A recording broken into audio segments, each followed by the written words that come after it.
এই বৈষম্য বিরোধী আন্দোলনে বাংলাদেশের প্রতিটি প্রান্তরে, গ্রামে গঞ্জে, শহরে বন্দরে যাদের বুকের উপর পুলিশ সরকার গুলি চালিয়ে আমাদের হাজারো সন্তানকে, ভাইকে হত্যা করেছে, বোনকে হত্যা করেছে, কোলের শিশুকে হত্যা করেছে, আকাশ থেকে গুলি ছুড়ে হত্যা করেছে, জমিন থেকে গুলি ছুড়ে হত্যা করেছে, হত্যা করার পর লাশগুলা নিষ্ঠুরভাবে পুড়িয়ে দিয়েছে।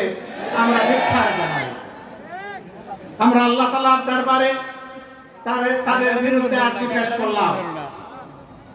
জামাতে ইসলামের উপর জঘন্য জুলুম করা হয়েছে, তবে এই জুলুম থেকে বাংলাদেশের দেশপ্রেমিক, গণতন্ত্রকামী কোন দল, সংস্থা, সংগঠন, ব্যক্তি বাদ পড়েননি।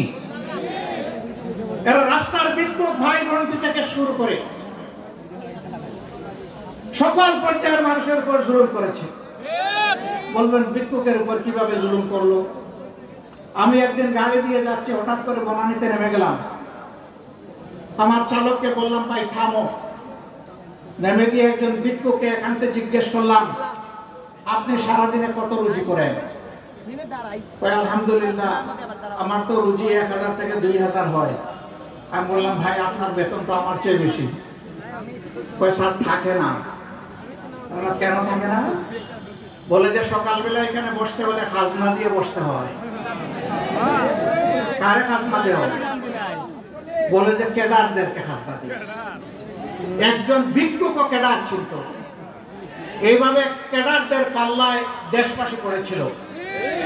সন্ধ্যাবেলা ঘরে ফিরবে, সামান্য একটু রুটির জন্য, ভাতের জন্য, চালের জন্য, ডালের জন্য তাকে একটা দোকানে ঢুকতে হয়েছে। দোকানে ঢুকে তার মাথা ঘুরিয়ে যাওয়ার উপক্রম। 30 টাকা কেজি পেঁয়াজ এখন ট্রিপল সেঞ্চুরি, 300 টাকা, 10 গুণ বেড়ে গিয়েছে। আমাদের সাবেক তাহাজ্জুদ গুজার প্রধানমন্ত্রী বলেছিলেন 10 টাকা কেজি করে মানুষকে চাল দেবে। চালের বাজারে আগুন।